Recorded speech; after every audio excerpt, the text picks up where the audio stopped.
Do number 1 through 3 for sure. Okay, we're going to get going. Do we have a motion to call the meeting to order? Hold on. No. No. Live stream. Live stream doesn't look like it's working yet.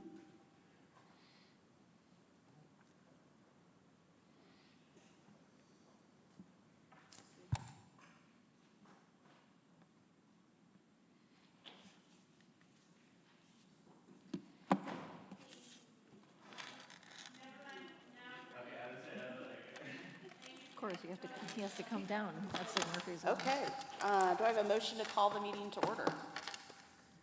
I move that we call the meeting to order. So Darcy made the motion. Anybody second? I'll second. Chrissy second. Made a second. We'll just start with roll call. Cecilia Coble, Here. Kelly Hartman, Wilbur Sutton, Here. Darcy Keefe, Here. Chrissy Pogue, Here. Michelle Stells, Here. Jason Wagner, Jody Johnson, Here. Joanne Tedesco, Susan Smith, Here. Molly Connolly. Here. Okay. And I know Kelly's on her way. She's gonna be there in just a few minutes. She's running a little late. Yes. No worries. Okay. All right. We need approval of the minutes from April 14th. Does anybody have any questions or corrections for those minutes that we need to address? Hearing none. Do we have a motion to approve the minutes? I motion to approve the minutes. Okay, thank you, Christy moved. Do we have a second? Wilbur second. Do we need to vote on that one? No, we do not need to vote on that one, so we're good. Want to make note that we have some new Fishers Advisory Committee members. I thought Joanne might be coming because I think she asked exactly where it is, so she may be on her way. But we have Susan Smith with us here tonight. Susan, do you want to introduce yourself? I'm Susan Smith. Oh, you have to hit the button there. Yep. Hi, I'm Susan Smith, and my husband and I live here in Fishers, as do my son and his wife and my lovely 2 grandchildren.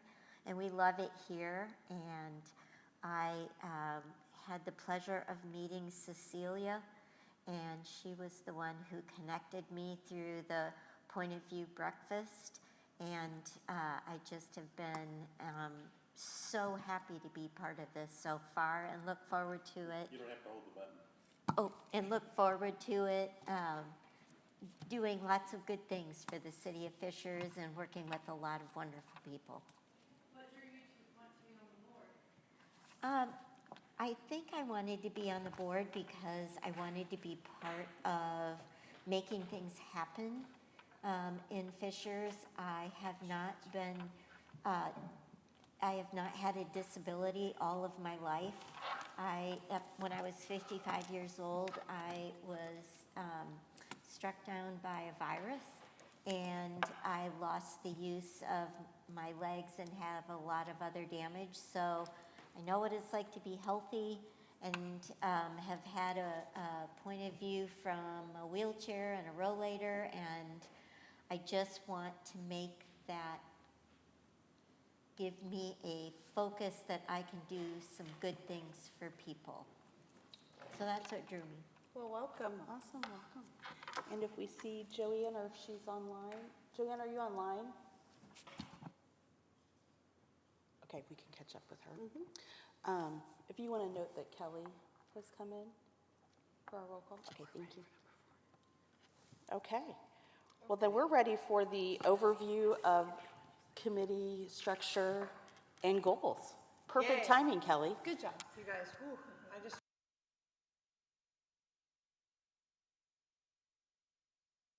Microphone on? There we go. Can you hear me now? So let me pull up the doc and get my eyeballs on. So did you guys have an opportunity to look at the subcommittee structure that I sent? Yes. Good, you all did your assignment. I'm so proud. Good job.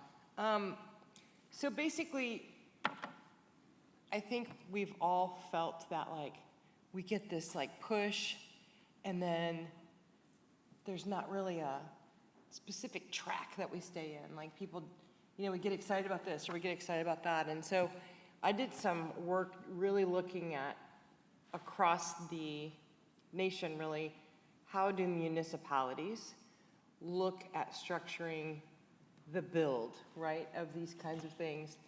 And what I noticed this year in our My Point of View Day, which is probably the most favoritist day of all people that come, is we have all these great conversations, but we don't have a specific structure to dump those recommendations in, and then look at how do we actually tackle outcomes. And so just kind of watching that and seeing how we've done for the last couple of years and learning more about how other municipalities look at it. The other thing was we've grown as a committee, so with more opinions and more enthusiasm, it even begs more for us to have a little bit of structure. So what I looked at was the areas that we've looked at in the past from My Point of View Day, and all this information I gathered, how can we try to plug individual members of this committee into the structure of getting lanes all moving in the right direction? So the idea behind this is identify the areas, which are the subcommittee areas, but then also who's going to run those, but then what do we do with that? So we take My Point of View Day from this year, which was in March of 2026, and basically the subcommittee should take those recommendations and determine what are we gonna do, right? You could have 50 recommendations, but you're not gonna get 50 things done. The whole group doesn't get 50 things done in a year. We try to, by God. But kind of pushing the subcommittee a step further, which, for example, I'll use education because Chrissy's sitting next to me and she is queen of education since she works for the school system. So we put her there. Now she'll still support employment stuff, that's what she does. But you would then look at who could I get from the community at large to be on my subcommittee of education and lifelong learning, take the input from My Point of View Day, and then with the committee say, these are the things we're gonna work on, okay? So assuming that's going well and everybody's like, oh yeah, this is cool, what we would hope is that we meet quarterly as a large committee, and we always come back and give a report, but instead of just updating everybody, what we would do is in between our quarterly meetings, you would meet with your subcommittee area. So you have marching orders. Now, it was supposed to be a one-pager. When we started putting all the history and what we've already accomplished, I lost the war on the one-pager, and that's okay. I'm willing to lose sometimes. I think what we'll do is pull out the historical success of each group and keep that history, because I think it's really, really important, because we've made some great strides over the years. But then you'd have a one-pager that is really your committee's working document for the year. So what I'm gonna ask you to do is, first of all, we were just throwing out names. Your additional community members on each of these subcommittees, those are not verified. We haven't asked anybody. I don't know if they're really on your committee or if we just want them to be. Or if you have other people that you'd like to work with in your subcommittee area. But we need for you to look at the needs statement. And I would encourage you to do that with your committee. Don't do that just on your own. Pull your people together, look at your needs statement, solidify who's going to be on your subcommittee, and pull together a meeting between now and the next time. And the big thing is, what do you think is reasonable from the My Point of View Day feedback to try, and maybe you only have one outcome. Maybe it's so big that you just want to really focus on achieving one outcome in your area. But then how are you going to do that as a subcommittee? And then coming back here is a little bit more meaningful because we're not just summarizing, but you're really coming back with information from your subcommittee and how you're moving forward on the outcomes you've identified. Now, the cool thing is, we then use this as a jumping off strategic document where these subcommittees become the tables at My Point of View Day, right? So we have a transportation committee. We didn't do My Point of View Day transportation this past year, and then people were like, why didn't you do transportation? Well, we don't really know. We had a lot of tables, you know, so this becomes then, this is how it's all going to go together, right? The subcommittee, you guys will meet in between. You'll come back with reports from your subcommittee and what you're working on. We'll maintain the document, and then that becomes the strategic way we break out our tables for My Point of View Day for 2027. Also, one of the things we got from feedback across the groups this year was, we'd love to know what successes have already happened. Well, now, as the subcommittee chair, you're going to have a document that shows the history and what you've done this year and what you've accomplished as a group, so that we can start our subcommittee discussions on My Point of View Day with, look, these things have already happened. Because if you look at the success of what we've accomplished in many of these areas, it's pretty astounding. And we have done a lot of great things. So that's just kind of a way to kind of put some structure around the amazing work that you guys are already doing and things that you're passionate about. Just because, for example, Joanne, you are the health and wellness lead. That doesn't mean that you can't help in accessibility. You can help in employment. It's just that Michelle's going to be in charge of driving that train.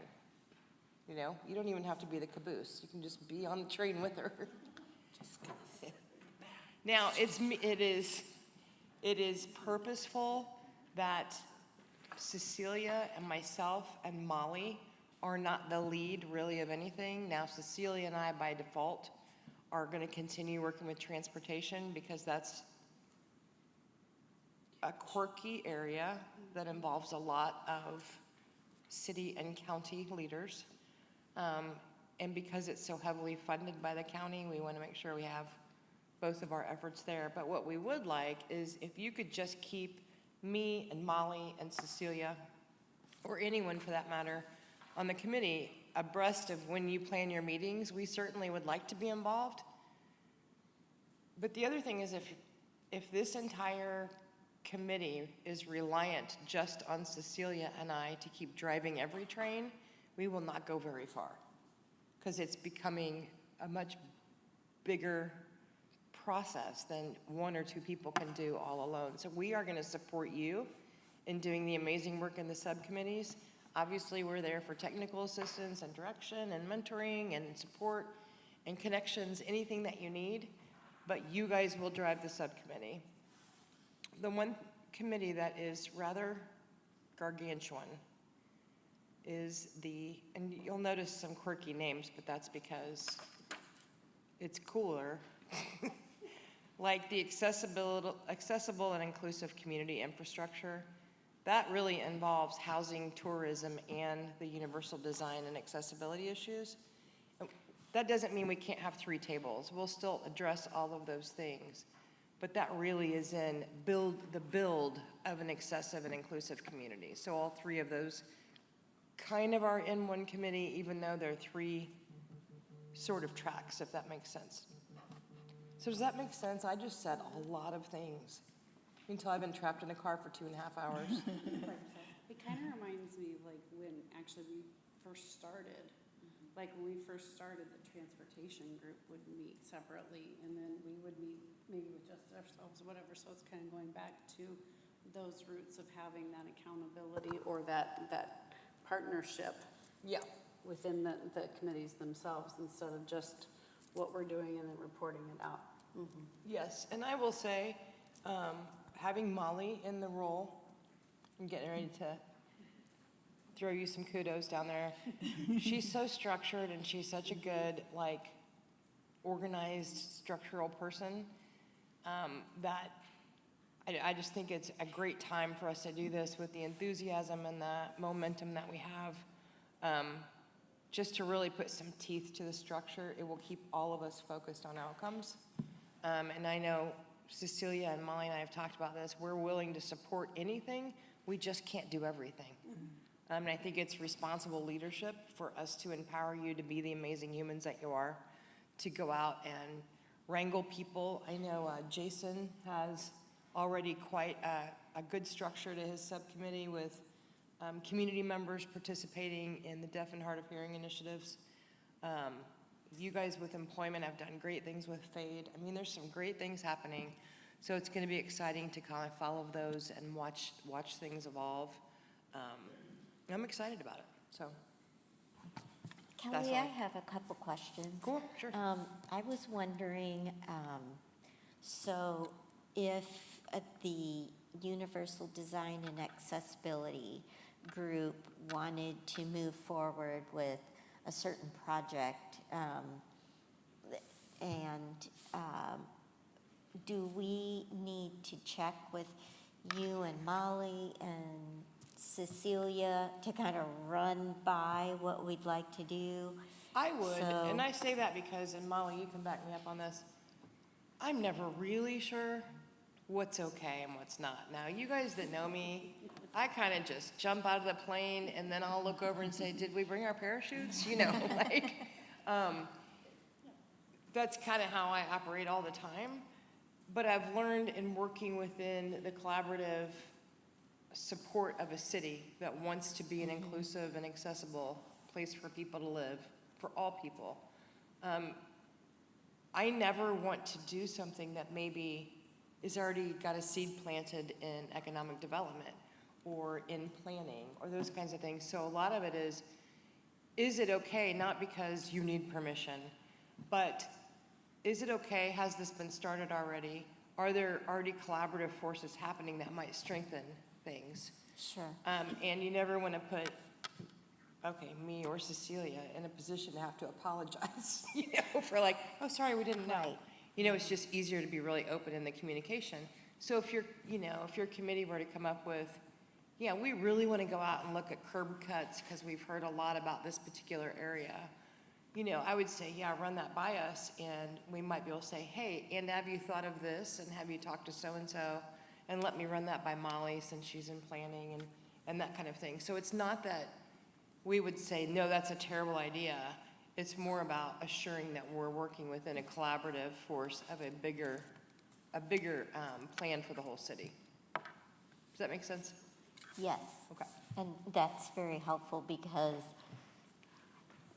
right now, I don't know all the people and all the There's so many. players and, so I wouldn't want to do anything that would, cause anybody to feel like, we've already done this, why are you talking about it again? Right, so the accessibility, the decals that we've talked about, that was Yes. a great example of, wow, wouldn't it be cool if we did this? And then we found out through further conversation that actually Hamilton County Tourism, is that right? Is doing some really cool things. And so it gives us a way to, maybe what we care about can support the overall county effort as opposed to us trying to recreate the wheel here in Fisher. So I think the conversation and collaboration is really good. And I think for us, what we found is when we talk to people from the city, they're like, oh my gosh, we have this person you connect with. Or like you said, we've tried it, it didn't work. And then when we've collaborated, we're like, okay, but what if we tried this method or whatever? So I think some of it is, again, getting that support, finding out what's being done, finding out what didn't work, but then also putting brains together with people that are in the thick and thin of the new employers and the new business coming and seeing how it can come together. Yeah. We've not been told no.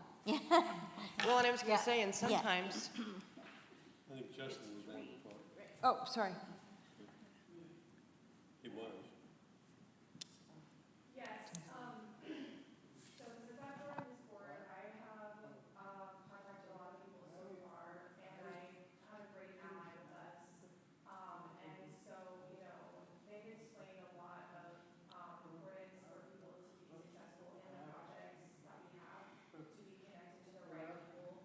Previously, we've been connected with the wrong people, and people didn't know what to do and how to move forward. And so, we have people that can voice their authority and connect us to the right people, and that's been really helpful here. It saves a lot of time too when you're connected to the right people first. I do think too, I have learned, I'm not very good at this, tempering my enthusiasm.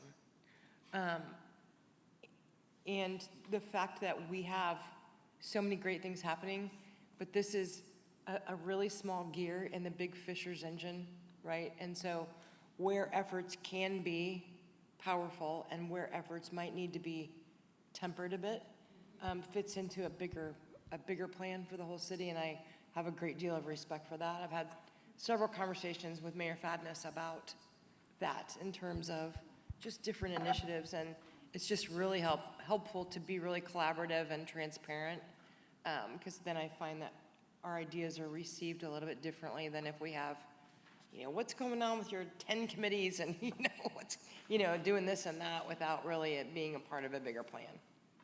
Because we do serve at the pleasure of the mayor. We are chosen to work on this thing as a part of a larger municipality and strategic plan. So I'm excited about the structure. I think it'll be great. And I think for you guys that are new to the committee, all sitting down there on the end,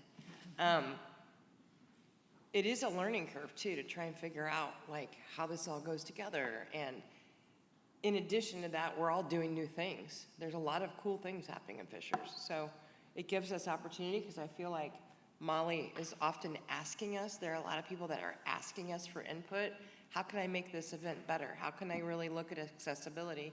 And the lived experience that many of you represent in your life, of having gone through this as a citizen of this city, is so incredibly helpful. So I feel like this puts structure to some great things, and we just keep communicating and keep learning together. We'll be okay. How'd I do, Molly? You nailed it. You did great. But we're here to support you, and we're excited for partnering with you. And just like everyone said, I'm happy to connect you to resources and the right folks and partner together to make it happen. Absolutely. Yeah. By the way, Kelly, when this document came through, it was an amazing effort. Oh, thank you. And it really is helpful. I didn't do it by myself. And I was really pleased that I didn't get just the Accessibility Universal Design Committee, but everybody, so we could see how we could collaborate, across subcommittees. So thank you very much for very this welcome. document. It's amazing. And I hope that we always are, obviously as the co-chair, I'm kind of involved in everything, and I'll go to the FADE meetings, or I'll go on the tour with you guys to the event center like we did to look at things.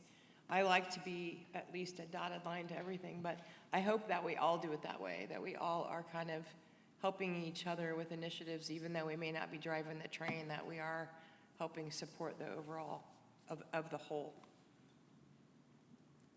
I think one of the things that's happening too, when we went on the tour of the event center, and we discovered that what the architect was looking for and what our committee was looking for were two different things. Our committee was trying to create an event center that we could incorporate unusual, I don't know what you would call it, unusual activities, not your normal activities. And that meant that there would be potentially a lot of special needs people using the event center. And when we talked to the event center, they were gearing up for four rooms. They were trying to gear up for four rooms of people, and we're looking at trying to incorporate 20, 30, 40 rooms. And so what we were suggesting was not necessarily that they all had to be handicapped accessible rooms, but they had to be what did we call it in visitable. They had to be visitable by the people. We Marcia and I went this summer after I had my little episode. We went down to Clifty Falls, and we didn't think to reserve a handicapped room. We just got a regular room. Well, their regular rooms didn't even have grab bars. And you don't have to have a handicapped room to have a grab bar. You just have to have a grab bar. Right. And so we were trying to encourage the event center hotel to consider things like grab bars. That it's not that expensive, but it's something that we could do that would make things make more sense. And they hadn't thought about that. I just did a training today, so I'm a little hyper, but one of the things we talked about in training today was the difference between inclusion and creating a sense of belonging. And I think what's really cool about Fishers, we're so far ahead of so many other cities in creating accessible spaces. But we're on the verge of going to the next hill, which is creating a place where people feel a sense of belonging. And for us, that's really where culturally we need to continue to talk about. You know, inclusion is making sure that people are included, that they can go to those 4 rooms, right? But a sense of belonging that they're not shut out of any room is a whole different approach to things. And I think that's a good way for us to continue to frame things. I have a comment. So to kind of talk about that as well, as a deaf and hard of hearing community here all over Indiana, they've been very impressed with how much Fishers has provided for them. It's a very high accessible community, and so we're really looking forward to other projects in the next few years of other things that you can do for accessibility for the deaf community here. Very cool. So, Molly, I know you said perhaps we would post some of this stuff on the website. Yep, so after this meeting, I can post on our accessibility website Don't do it yet. what is finalized and approved. When it's finalized? When it's finalized and approved. Because I would probably, I'm going to break it into history and Okay. then the 2026 goals. And we- Beautiful. Listen, you guys, on the document that you have, there are a whole bunch of potential things listed there. You can wipe out the whole thing if you want. We were just giving you prompts to look at and let you know what people have talked about, but it is up to you and your committee, based on the input that you see, where you take the next steps to really look at how do we make, you know, Fishers a place where everybody feels like they have a part in your subcommittee. So don't feel like you're obligated to keep that. Get with your committee, figure out if you like that needs statement. I'll break out the history. You guys can stick to a 1-pager for the year. Then I will feel like I won. 1 page. And then when we get to that document, we will post that. That sounds good. I can put the finalized version on the website, along with any pictures of past events and successes that you would like to feature. Yes. Kelly and team, it's Cecilia, can you hear me? Yep. We can. Oh, okay, perfect. I noticed, I did not add under, specific targeted outcomes, tourism, accessibility. We took a look at the, event checklist that the city of Bloomington developed, and we were looking to implement that event checklist, to help guide organizations when they're doing their events. So we need to add that as a targeted outcome on that list, that we were going to start to implement that event checklist. Okay, I will add that. And as your committees get together and as you look at this a little more detailed, I would encourage you all to look at everybody's sheet and say, just like Cecilia said, oh, and we did this and we forgot to put that on there. The history is as important as the future, right? There's a reason the windshield's bigger than the rear view mirror. You still need to know what you did, but it provides direction for where you're going. So anything that you feel like should be added, please just email me. I will make sure I will hold the master document. Don't make changes to it and send it to me. Just tell me what to change. And we will get this to a finalized version. And that's my goal as one of the leaders this year, is to make sure that we go in strong in 2027, having a real structure and some good documents to work for. You guys just continue to communicate with me. As far as a timeline, Michelle, I would say any kind of review that you guys could do, like any preliminary changes, if you could get me that in the next week or two, that would be great. But I don't want to put a time frame on when you pull your committee together. I also don't care, we don't care if you meet virtually or if you meet in person, either's fine. But if you would let us know when you're meeting, because we would love to jump in those meetings as often as we can, that would be great. And the other thing, Kelly, the majority of the people listed as additional community subcommittee members, they have been identified and they do want to be on those subcommittees. I think there might be one person we didn't confirm, but everybody else is confirmed, and we're happy to provide that contact information if people I think need I, contact. quite frankly, I think I added some people that I did not ask, so Oh, it would be okay. nice to just double check. Can I jump in just for a second? I'm going to back up a little bit.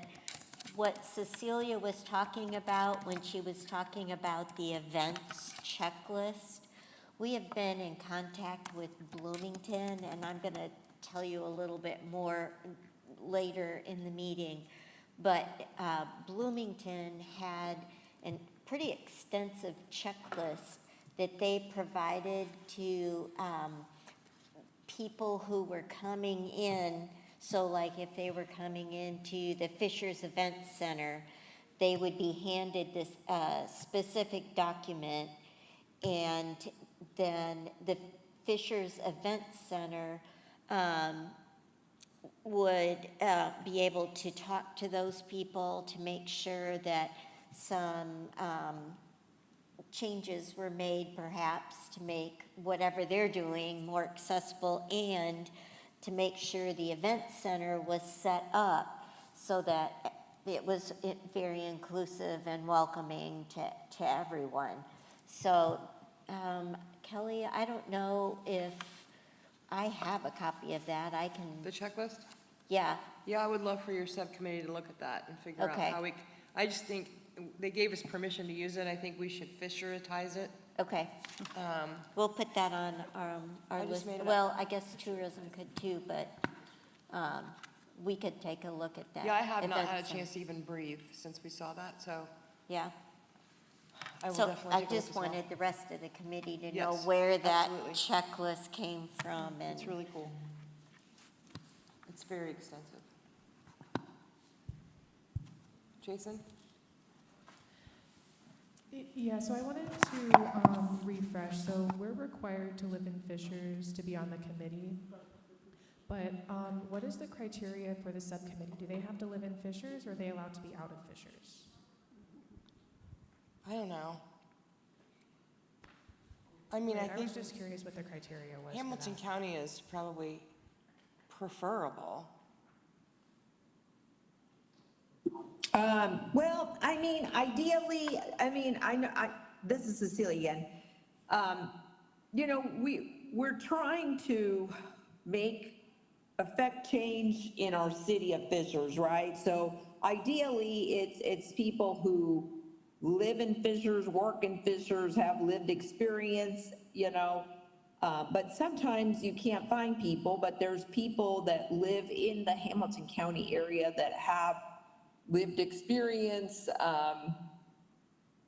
that you have a connection with, that want to give feedback. So, you know, we don't have any criteria, so to speak, but we do want to know who they are and where they live, and what kind of background they have. Okay, that works. Thank you. Okay, in light of time, since I get to be in charge and in person, this is a long agenda, and we've only made it through page 1. So I think that we should go ahead and move to the updates that we have from the committees, and we will start with you, Cecilia. Do you want to give an update on transportation? Sure, transportation. So we did connect with Hamilton County Express, and Kelly and I have a meeting coming up July 1st with our transportation committee that we have with Commissioner Mark Harebrant and County Councilor Steve Nation and Hamilton County Express, HCE stakeholders. So that is July 1st. So at the next meeting, I'll be able to kind of give you an update as to what's happened here most recently as it pertains to transportation.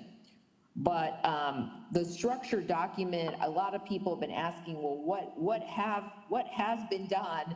And we gave you the highlight of basically the things that have been happening, and they're all been for the positive, which is good.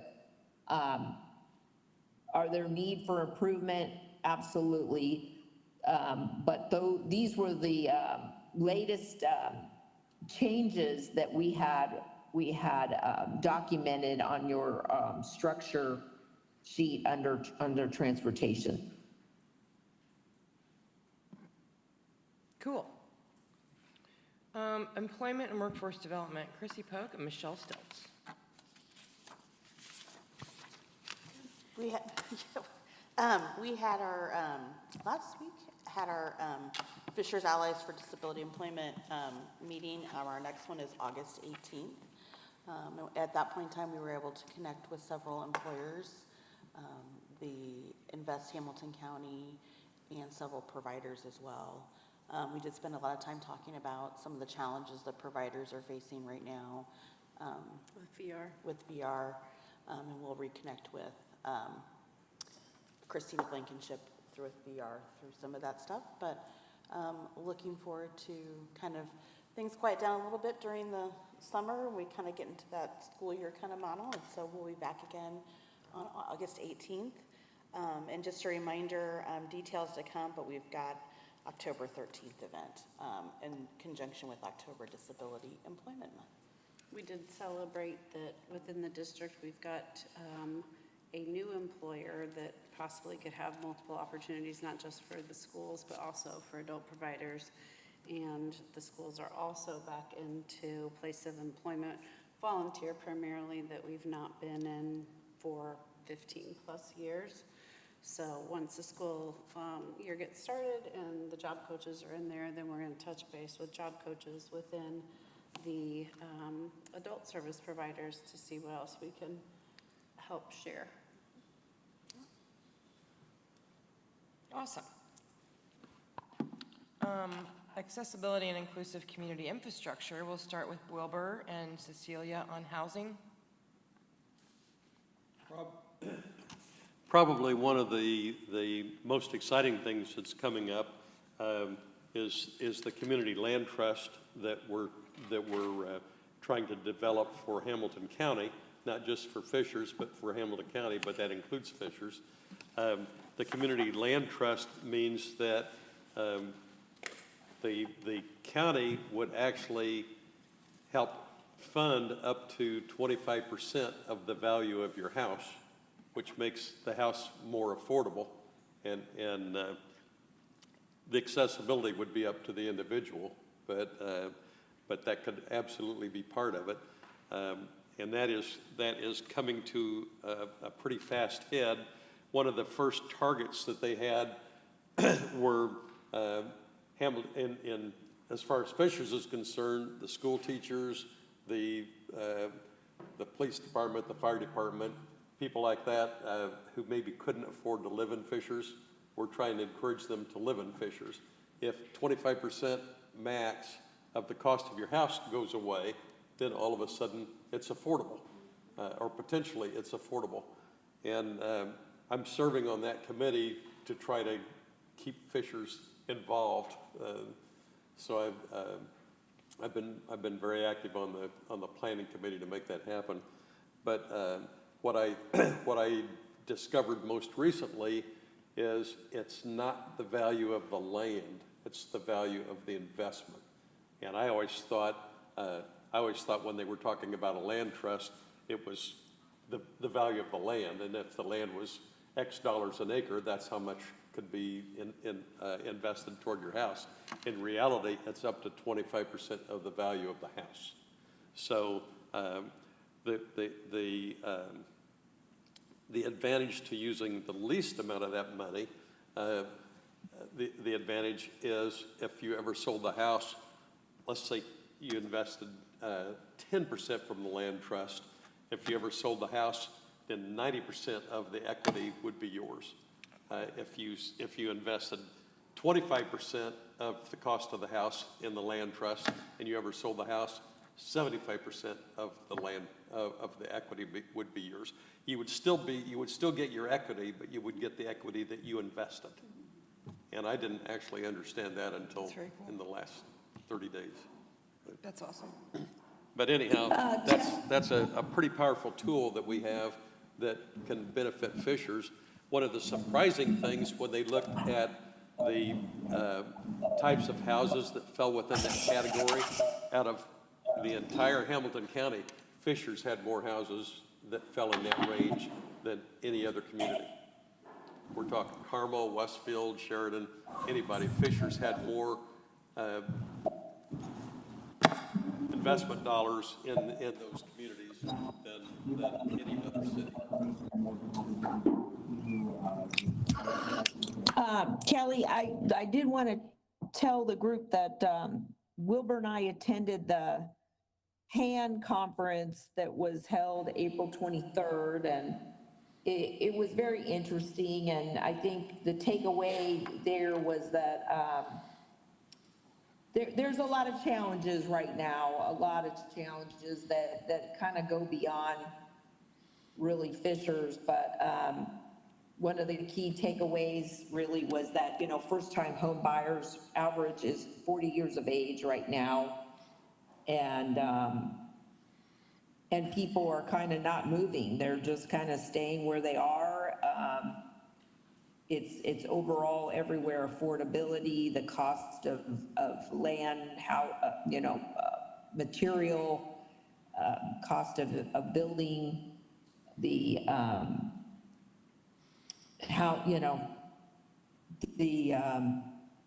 loans, things like that. So anyway, a lot of challenges there, but very interesting. Awesome. Okay, next up we have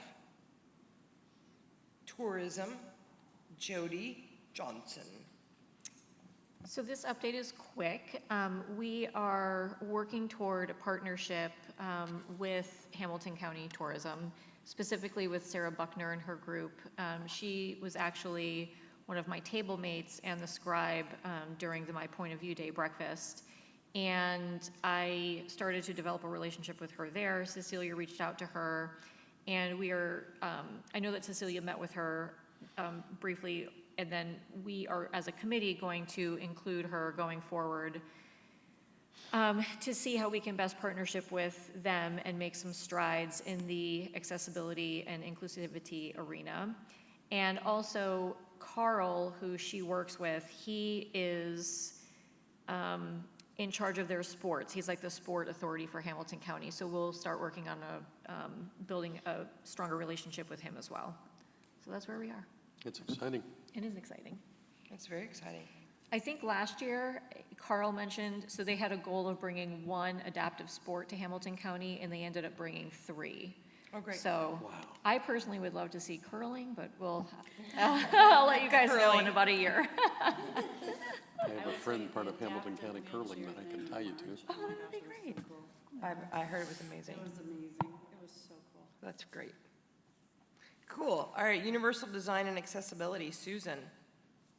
So the Fishers Event Center, Cecilia set that up, and the whole idea was to get the accessibility committee to go over and tour the Fishers Event Center and make some suggestions while we were walking the actual center, and it could actually go into the different areas. We met with Mitch List, and he was very open and very welcoming when we went there. We know that guest services has always been really helpful. Many of us said that whenever we've gone to the Fishers Event Center. But we made some pretty good suggestions, and Jody's going to tell you about those. So when we visited the event center, we started basically at the entrance, and it was really a neat experience to go through with no one there, but then also envisioning when you do go there with a crowd, because as a wheelchair user specifically, it can be like quite a debacle just maneuvering through the crowds. But they have done so many wonderful things actually with the original architect's plan as it was built there. So the things that we noticed, we focused on changeable items, so things that they could add or, consider building, I guess, like light projects that would make their accessibility even better. So the first thing, so we talked about their entry door. I'm not going to go through the specifics of this, but like the button was kind of in a place that couldn't be accessed if there was crowds. The door opened, didn't stay open very long and shut very quickly. So suggestions that were made were placing a larger decal so that the button was more easily identifiable. They can work with the timing of the door so it does stay open longer. We visited their bathrooms, so just some simple adjustments.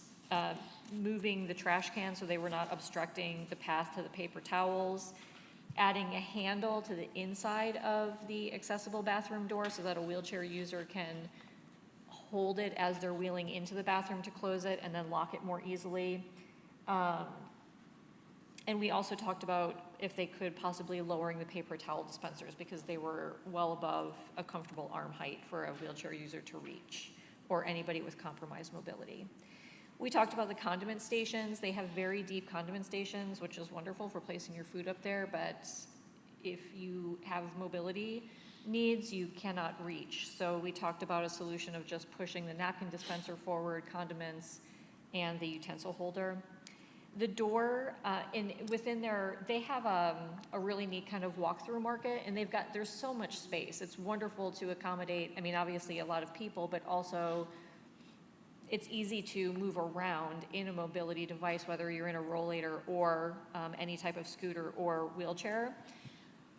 But when you're at that lower level, navigating the food market was okay, but like the handles for the hamburger and hot dog warmer, as an example, were actually above shoulder height for a normal person standing. Like you had to reach up, so there was no way that someone in a lower profile could obtain it. So it was just something like moving the knobs.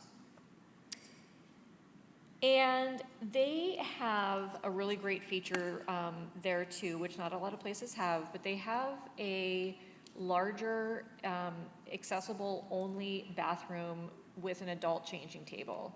The concept in and of itself is wonderful because that just, again, opens up an experience for someone to participate in that might need those amenities in the event center. So they have it, but the layout of the room was challenging. The door was very heavy to open and close, so they can benefit from things like an extra push button on the outside that would automatically open the door. And then also, unfortunately, just the way that the room was laid out, you had to enter the bathroom, scoot yourself and your, disabled companion to the side, close the door, then you could wheel them over to the adult changing table and work with them as necessary there. So it was just a little funky in the design, but it's not,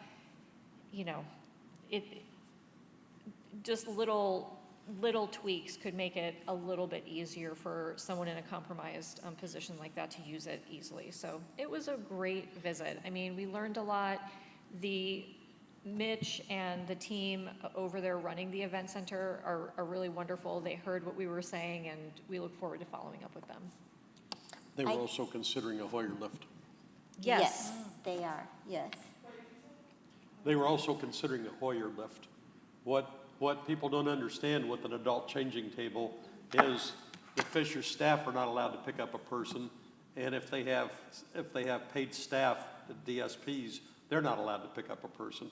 So all of a sudden, there's no way to use the changing table, and that's when we need the Hoyer lift. So both the community center and the event center are both considering Hoyer lifts. Yeah, it's HOYER, I think, right? They do have sensory bags for people who need that kind of equipment during an event. So that was great that they had that. They had one other thing I was They going to actually bring. have a sensory Closed room there caption. too.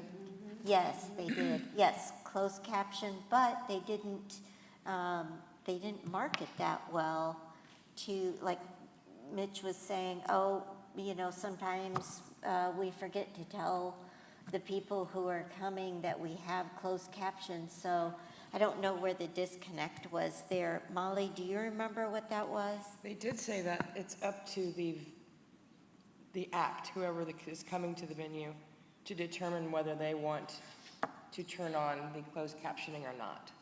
Okay. It's optional. But again, if we had a checklist and we could help them with what they Yes.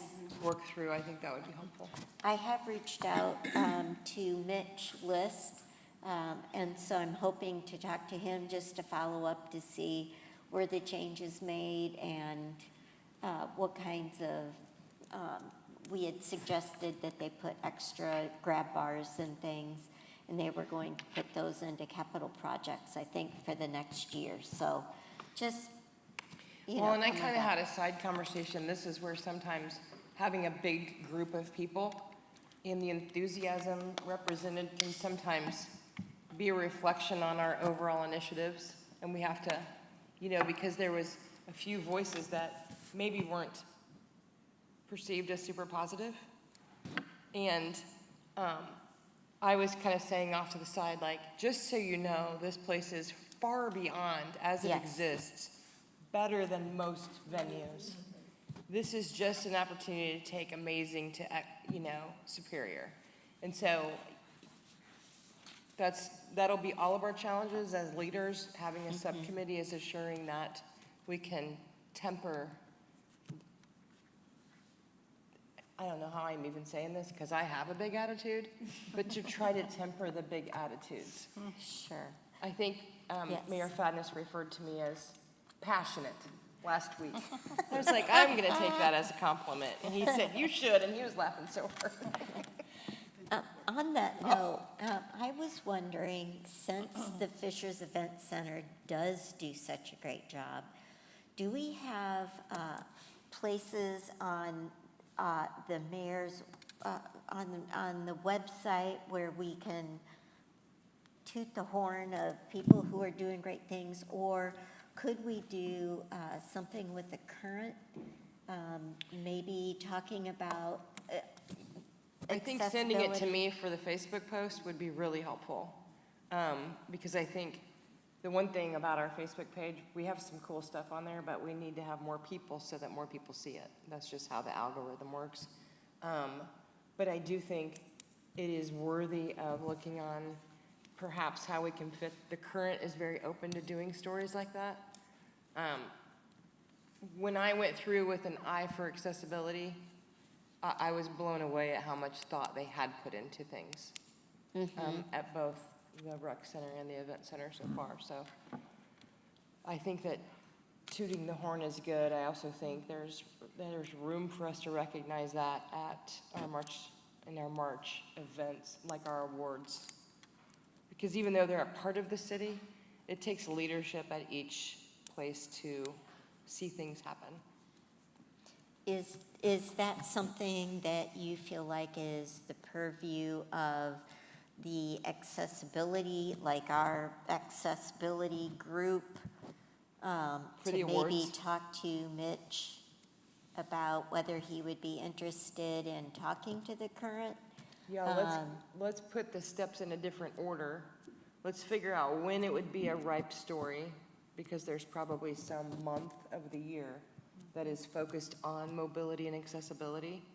And then we can talk to the Current about way ahead of time, featuring a story, and then get to Mitch, if that makes sense. Or whomever the city would like for us to talk to. So, so I have a question about that.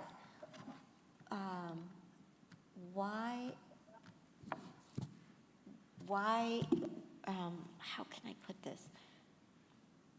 So I know that we, in March, celebrate disability awareness, right? Which is great. I think that that's great that we do it.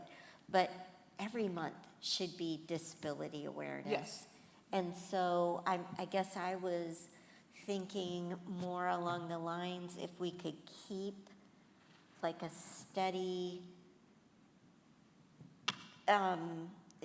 like as businesses are coming on board and doing things, if the current would be our partner and that we could feature businesses that are doing great things.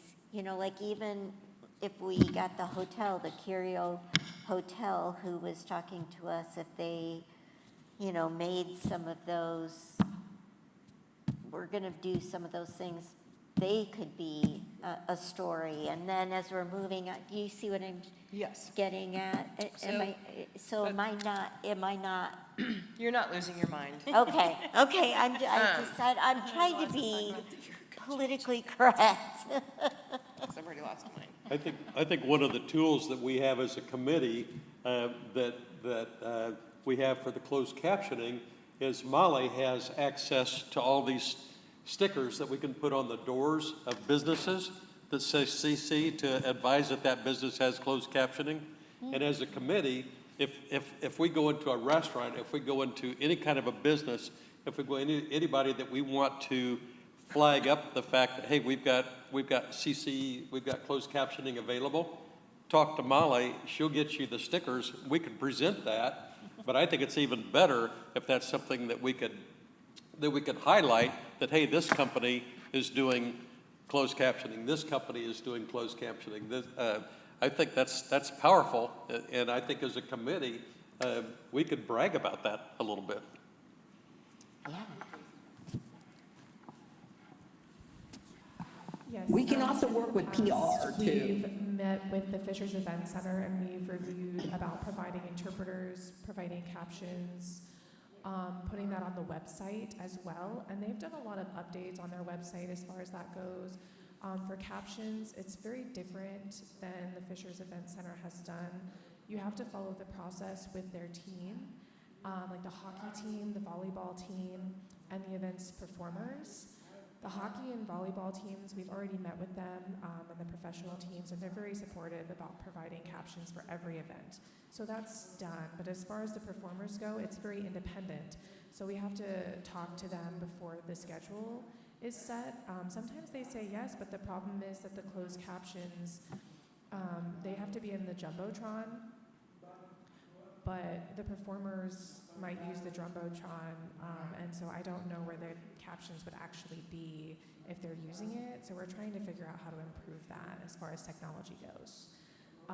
And then also for the captions, I was involved in the initial project for the captions as well, with the stickers as well that Molly has. And so we're very happy to continue that because we've done that historically as well. So I'm really excited to have this done. And I've been on this committee for about a year. So we've worked on accessibility with captions for the deaf and hard of hearing and everything, and it's been wonderful so far.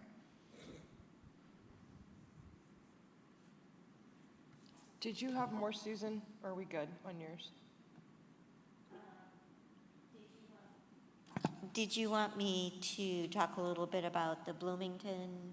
Sure, that'd be great. That was a great meeting. Cecilia had heard that Bloomington, the city of Bloomington, was doing some things that were really interested, and she asked me to get in touch with the people there, and Cecilia, Molly, Kelly, and I met with Michael Shermas, who is the Special Projects Coordinator for the city of Bloomington. And so under his job, then he also is in charge and works with the Council for Community Accessibility, which is a group of people who are volunteers, and they do all kinds of different things. The committee meets monthly, and they bring in speakers, and they discuss accessibility needs. So a lot of the things that they were talking about, we felt like paralleled the things that we hope the accessibility group here will keep doing. But we did get some new ideas, and like I told you earlier, they provided us the accessible and inclusive events checklist that we can get out to you guys. but they also have an access ability decal program. And the volunteers who are part of this CCA group, they actually go and walk businesses, and they have a checklist of things that they all, all the businesses have to meet, and all of them work from a specific checklist. And if the business is in compliance with the parameters that they've set, then they get a Mayor's Business Award decal, and the decal has been, it looks like it's probably about this big, and it goes up in their window, and it's really colorful and nice and catches your eye. But that's one of the things that we wanted to talk with Sarah and her group about, was what the tourism and what their checklist and things, and maybe see if we could, as Kelly said, fisherize it, and maybe bring it, our committee could kind of talk about what that might look like, and then talk to Cecilia and Molly and Kelly and find out if that's something that we want to move forward with and what that would look like. Because it would take some manpower to do that, so what would that look like? So that was just some ideas that they had. They were really interesting to talk to, though, and we did, it was a nice partnership to start. Yeah, it was awesome. Grants update? I've just been doing some exploration of different grant sites, but I feel like maybe as the different subcommittees are coming up with some ideas and might need grant monies, then more, as we get more focused on what we're trying to do and how we might need monies, then it would be easier to be able to match our need with a grant that would be out there and knowing how much money. So I think this is going to move forward, and I think it'll be a good thing. Cool. Molly Connolly, you want to talk about Fisher's Farmers? I'm not really sure why that's Yep, there, it's but- just promoting that, based off some great feedback that we had from the first couple farmers markets, that we saw a lot of electric wheelchair users making their way to the market. So we made a sign and identified a charging station so that if they want to charge up the battery before they head home, they can do so. So we are promoting that, and it's right outside the Fishers Arts Center here, just on the north side of City Hall, where we have some charging stations for people to juice up the battery for their trek home. The sign was nice and big and very front and center. I went to the farmer's market All Saturday. right. Yeah, I checked it out. I took a picture too. Did you use it? I didn't use it. I thought about it, but I You didn't. should have just gone over there and plugged in I for a should minute. have. I should have. But no, it was wonderful. It was like, this is amazing. So hopefully it will catch on. But that is something that would be a great plug on the Facebook page. Yes, but how do I find out that information? Thank you. And I'll take another, next time I go to the farmer's market, I'll take some more pictures and I'll plug in too. Awesome. Okay, Jason, Deaf and Hard of Hearing Committee. Yes, so we had the subcommittee meeting on May 31st, and then it was a very positive, productive meeting. So we had a great discussion. We will have a conversation with the arts mural for downtown Fishers. We're already identifying which locations that the art committee recommended. And so we have top two options. We're waiting to hear from them in response to confirm the cost, the permits process, and we're looking for an artist to come up with a theme related to deaf and hard of hearing for the mural. We also are going to set up a schedule for training with the fire department for them to have experience working with deaf and hard of hearing people and how to communicate with them using basic sign language. If there was some emergency situation or anything that would happen, they would know how to approach that with people that are deaf and hard of hearing. That'll be on the, which day? It'll be August 3rd. And then last week, we're gonna go to the beach, the waterfront, and then we're gonna go ahead and review safety with the lifeguard and make sure that they're prepared and have training on how to meet a deaf and hard of hearing person if any sort of emergency situation came up. And then we're gonna talk to them about having the flags, because that's how they have yellow, red, and green for everyone. Yellow means, you know, if there's a warning for weather coming, get out of the water in 30 minutes. And then you have the red flag, that means you can't go into the water. So it could be weather related or some kind of emergency on the beach. And then green means you're good. So we're gonna talk to them. They set up the flags last year. There actually wasn't any before that. So it's better communication to have that. And then they also have cards for communication as well, so they can point to things. Some people feel like they can't respond or they're too nervous to respond, so they can point to pictures on the card. And then we're gonna also have a VRI display with a remote interpreter. And so that's going to be at the food area so that they can have an interpreter for concessions if they need it. And then we're also going to set up a new Instagram account as well. An Instagram account will be set up, and then we're trying to get 1,500 followers. And we've just posted a new video related to the lifeguard training as well. And then we're also introducing each subcommittee member too, including myself, and we're going to basically describe who we are and what we do. We're going to have closed captions as well. We're working on that initiative to try to set up closed captions at different restaurants, different stores, bars, events, and things like that. So we're continuing that initiative, and we're working close with Molly to see what their next steps are for that plan. And so I can show you what that Instagram account looks like as well. I will post that on our Facebook page too. Great, yeah. Oh, the next slide. You want me to talk about that now? Yep. Yes. So I went ahead and went in and preloaded posts for June so that they would come out at regular intervals. I appreciate, Joanne, you've been sharing some stuff on there, which is awesome. Are you able to share stuff?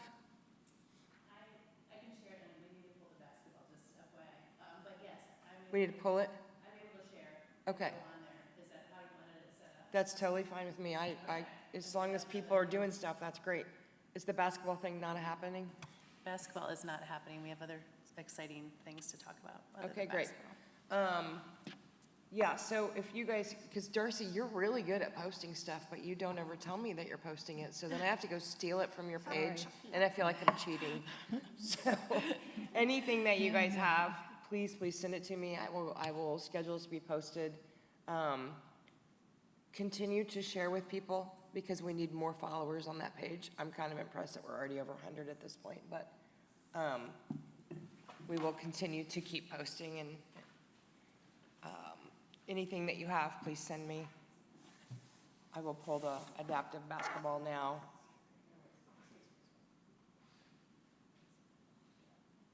I tried to make it a public page, which there's obviously risks with that. And I went through all the steps, and it said I was going to achieve that like May 11th or something, and then it just went away. So I don't know what happened, and I'm probably going to have to call Mark Zuckerberg and ask him. But we will figure that out as just kind of trudging along on that.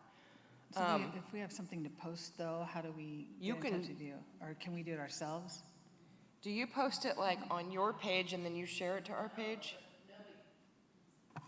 I don't, but you can steal from other people and forward it to our new page. I just go to the actual new page and put in what I want to post along with my photos. So if I have a flyer, I just upload it directly to the Facebook page. So we don't have any kind of guidance, anyone can post at this point, which I don't think is a problem, but we might want to watch it to make sure that it's appropriate. I need to be monitored. Yes. Well, that's funny that you can do that. I'm glad that you are, and I always like what you post. Don't be putting anything dirty out there. Yeah, so those of us who are older and less technologically savvy might need some assistance. Maybe like a step-by-step guide on what you just said. I'm taking down basketball now. Zumba. I know, you posted it. It's great. Zumba for everybody. Oh, yeah, we can right there put it in there.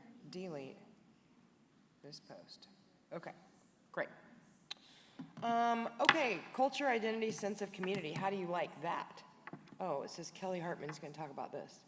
Oh, I did. I just talked about the Facebook awareness, or the disability awareness Facebook page.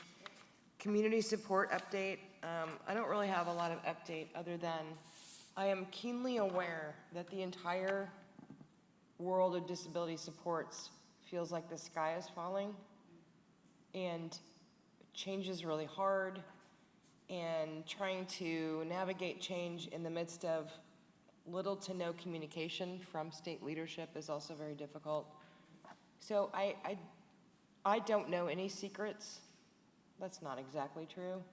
But I don't have any like mind-shattering things that are gonna make anybody's fear worse. I don't think the sky is falling. I think it feels like that, right? And so I would just say keep doing your best things, and they are still looking at 2027 for waiver redesign, and that continues to move along. I don't think anything that I've heard is worthy of being fearful over, although I know that what it feels like for people. So I don't really have any substantial updates about anything that has to do with community supports.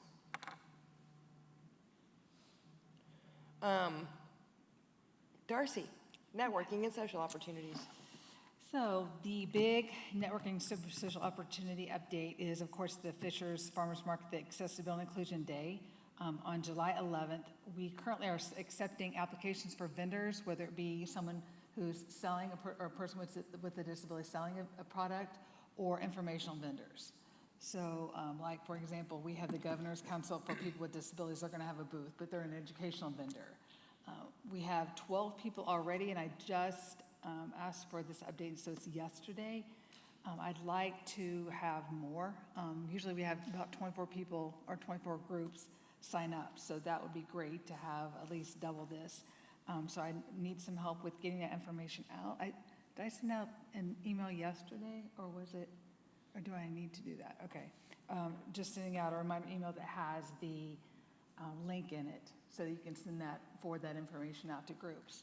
So I'll send another email. I have a question. Can I see that list? Can you share that with us, and about like the vendors and the names and everything, so that we don't have to repeat it, just have one source of information? And we make sure that no one is like double booked. I have a sheet with me. So I knew that question. I knew, Jason, you were going to come up with that question. So I have that with me. So, and actually, we only have, I think there are only 2 vendors on this list that are the repeat vendors that I sent out a long time ago. I sent an email to all of them last month and said, hey, hold July 11th, blah, blah, blah, blah, and here's the link to sign up. And only 2 of them have signed up. So that's great that we have new vendors. It's just getting the other vendors to sign up. Darcy, can I look at that? I have somebody that. I have several people that have asked. See if I get on Okay. or not. We did share that information at our FADE meeting Okay, with providers, so that maybe if they had clients with small businesses or whatever, so. okay. So, and then also I would like some help. I ask for help every year, so I would like 2 volunteers for the 2-hour shifts. It's from 8 to 10, 10 to 12 on Saturday, July 11th. Thank you, Wilbur and Jody. You guys can pick whichever times you want to come. I can come all day. I'll be there all day with you. Okay. Do we have the deaf t-shirt people back this year?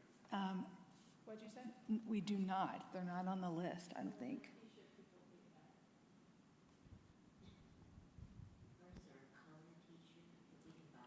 They held them t-shirts last year. Yeah, they had the word Fishers in sign language on the front of the Yeah, shirt. very cool. So, yeah. I can help from 10 to 12. Okay. Susan. Molly, do we have name tags for the new members on the committee? Yes, they're wearing them. Yes. Oh, okay. Our new Perfect. members to the committee have name tags and nameplates, and they're ready to go.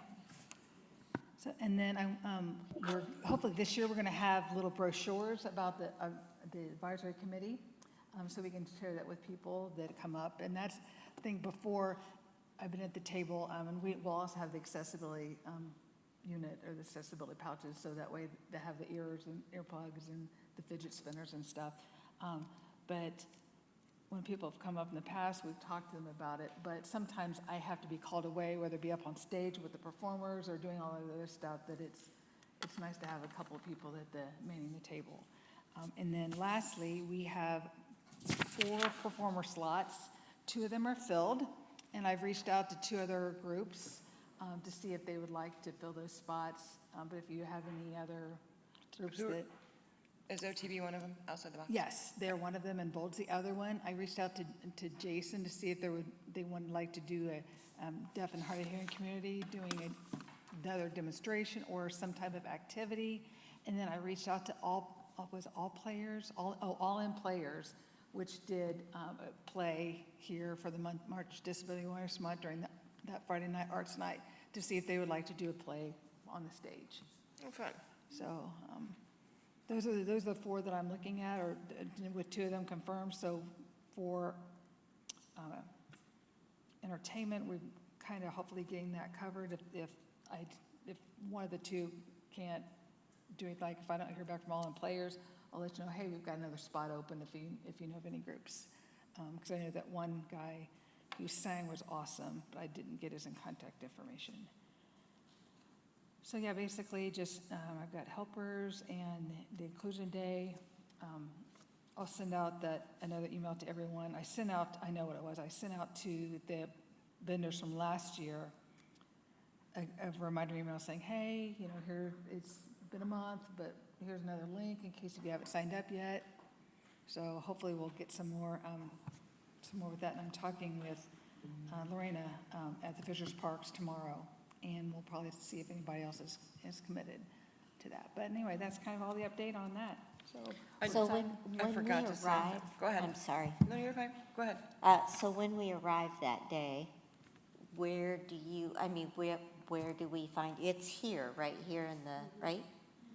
It is, and I'll send a map out to those who are coming Okay. as to where we're going to Where be. you Yeah, want somebody us- asked about that, Yeah. where will they be? And you haven't assigned those yet, right, the spots? Right, the spots will not be assigned. They'll be assigned when people get there, it'll be first come, first serve. Okay. The only exception is with the deaf and hard of hearing, if we have to use the interpreters at our table, advisory committee table, and also at the vendors that need the interpreters also, we try to put them close to us, so that way we can use the same vendor or same interpreters, if we can do that, if that makes sense. But it's first come, first serve. I do have a community support update that I forgot. And this is just good news, so I thought I'd share a little enthusiasm. And it's nothing official, but I know there were a number of people that were upset that our ability, that Outside the Box was not able to be at the rec center, and that kind of didn't work out. But under Mayor Fadness's leadership, another bridge has been built, and we may have a new home developing. So that's wonderful. That would make it feasible for us to stay in Fishers. So stay tuned. Okay, that's all I have. Just plug in more vendors, please send that out, and I appreciate it. Very cool. Health and Wellness, Cecilia Coble. Okay. Well, I thought we were going to put, I thought Joanne was gonna talk about health and wellness, but, with the, I thought we were gonna talk about the new adaptive classes at the, Fishers Community Center, and then maybe you could share a little bit, Joanne, of your meeting with Kelvin at the Monon, at the Carmel, Monon Center. Absolutely, yes, I'm following you under mental health, but I'm happy to share that Molly and Jay from the city, as well as the FCC leadership and the health and wellness team did tour with Kelvin Solaris over at the Monon Center. I'm sure you're all familiar with it. They have 50 classes per season. They have a big staff, as you know, and they are offering classes to all age ranges, which is amazing. So why recreate the wheel? Look at what's being done well. So that's why we toured and we met with his cohort, Sean, and we just shot all those questions, didn't we, Molly? And we just basically had them for almost 2 hours just asking questions to make sure that we can do it the right way. We have a long ways to go, but I'm really happy to say that we have had our first kickoff June on Monday. We have Zumba, adaptive Zumba for everyone, and we stole a woman named Tori, who is part of the Thrive Social Club, and she does amazing Zumba instruction throughout our whole county. And I was tipped off, found her, went out to lunch and said, we need you at the FCC, and the kids, not the kids, the young adults. It's 13 plus. Why that? We're just trying things out. But we've had over 25 people. Oh, that's great. So it's kind of a neat place, obviously, for the youth, but also the family. I mean, the parents are really connecting. So as a parent, I think it's amazing. So I'm always there. My kid didn't come the first time, but she came yesterday. So I have a good time too. So that is running June 1st through August 31st. We are working on, there's a lot of things that we're working on inside of who's doing what and what kind of structure looks like. I'm only part-time, so I'm about 10 hours a week. And I've been charged with social and physical and some senior. So there's a little overlap. Our second, hopefully, class will be community movement and meditation, but we have to adhere to all, Kelly, is there space? That's where I'm finding out I need to get our stuff in to make sure that we have space for the programming that's to come. There's a lot going on. The summer is very busy with all the summer camps. So we're waiting till August is when there's another venue availability opportunity, and that's going to be hopefully Cecilia with Paula Lord. So we're waiting to confirm, but it's probably going to start in August on Wednesdays. It'll be about an hour and a half. So an hour class of kind of movement, which the seniors can also join in, but also with our disability population. And then if anyone wants to calm their minds at the last half hour of that day or that class, then they can do the meditation, which I think we could all use. I know I could, and I think our population could as well. What other highlights? Those are the highlights that I have. I've just been really charged with physical and social. We're working on bingo for maybe the third Friday of the month. We're trying not to overlap with what the Monon does. They do a lot of First Fridays. So we're probably gonna do some adaptive bingo. Obviously, partnerships down the road. I know there have been conversations with the Thrive Social Club to do some partnerships as well. We're looking at maybe a Friendsgiving in November, possibly a Christmas dance. These are all ideas at this point that I kind of run up to my superiors and get the approvals on, but I have a lot of ideas. And we have speakers also quarterly. Our first one is possibly going to be August or September, and then it'll be kind of January, March, September kind of time frame. I had reached out to the Hard of Hearing, the Deaf and Hard of Hearing community from our point of view, because I was sitting around some amazing people, and the conversations I had heard at FCC was that that population also needs to be recognized, and that we're all getting left out, but I think it's a great opportunity to bring Jason in, bring the Indiana School of deaf school and hard of hearing, I'm not saying that right, but to bring them in and talk about, obviously, important issues, but give the FCC an opportunity to say, this is how we are providing the services to that community as well. So that's kind of on the back burner. So there's a lot kind of up in the air right now. What I do know is Zumba's off and running. And then I'm hoping that this community kind of movement class is gonna be up and running in August. It's based on space, really. So I've gotta get my requests in, but that is my update for tonight. Great job, Joanne. We really appreciate it. I also kind of got some feedback of maybe we could do some training of staff as it relates to disability inclusion, you know, how to work and understand visitors that have disabilities who are utilizing the community center. That's great. That's great. I'd I be did, happy to do that for actually, free. Cecilia, I did leave out, we had talked about, I know, a survey, because I know you all had some data before the center went up, but I think our population was maybe left out, or just, we don't have the data. So I know, Cecilia, we talked about doing a survey, and I shared that with kind of the leadership group, and I think we're working on getting that out in July-ish timeframe, because that's gonna be really essential. We can throw a lot of these programs at the wall, but if we don't know what our community wants, what's the point? So I really wanna push that. And down the road, we're gonna have a strategic plan, and we're gonna get to more of a concrete foundation, but that's where we are today. That's awesome. And I do know that the Silver Sneakers program started also at Fishers Community Center for our seniors, so that's awesome. I do have some updates, health and wellness. I'm so sorry. I was just looking at my notes. I'm like, okay. As it relates to health and wellness, I did attend the mayor's breakfast for mental health. It was held May 4th, and a lot of ideas were shared, thoughts. One of the things I'd like to do is list more mental health resources on the City of Fishers webpage as it relates to people with disabilities.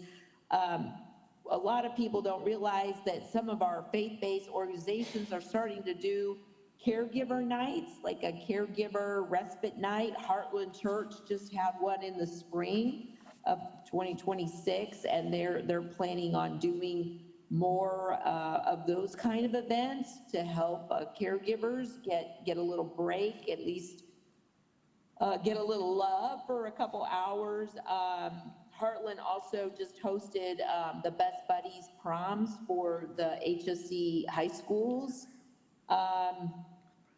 And I also understand that a lot of the adaptive faith-based organizations, or the faith-based organizations, are looking at Heartland and how they too can begin to provide adaptive faith-based programs. So it sounds like, you know, there's momentum there, which is great. And so just more of like resources and finding out like who's doing what. A lot of the faith-based organizations and a lot of groups are doing support groups, and they have resources, but nobody really knows where to go. So more to come as it relates to that, but we want to make sure that people with disabilities and their caregivers are also a part of mental health initiatives and resources. Yeah, it's interesting that oftentimes mental health is kind of seen as something separate here, because what we know about the data is in the state of Indiana, we have over 50,000 people in SIP services who happen to have intellectual disabilities. 51% of those people also have co-occurring mental health disorders. So we have to find a way, and especially to look at how we can give caregivers those breaks, because they're very, very, very isolated. And like you said, finding ways to connect caregivers to caregivers is really important too. So Thanks for being that voice, Cecilia. Now, the last committee report is education and lifelong learning, and since Chrissy just found out today that she's in charge of that, and school is out, and her email says she's not very available, we probably don't have much going on, but I thought I'd give you an opportunity to talk. I have no idea what I'll be doing. No, nope. I'll be happy to do it. I do think it's important. We always have representation from the schools at My Point of View Day, but we really haven't had a subcommittee that looks at education, lifelong learning. I think we're all in a situation where we'll continue to ebb and flow with funding, legislation, all the things that are going on. So we're excited for you to take that over, Chrissy. Any other comments, Cecilia? I don't think so. Again, just as looking at the structure, I just would encourage everybody to kind of look at the document, read it, look at the targeted outcomes. These were just some starting points, but, you know, get together with your group and kind of determine priorities, and please just make sure that, you know, we're included in any kind of ideas for implementation. You know, we're here to help, like to be involved, but we're really anxious to see what comes out of your thoughts and ideas moving forward too. Very exciting. Well, we don't have any public here. Do we have any public online? No? Do you guys have any other additional questions or comments or things you'd like to say or celebrations?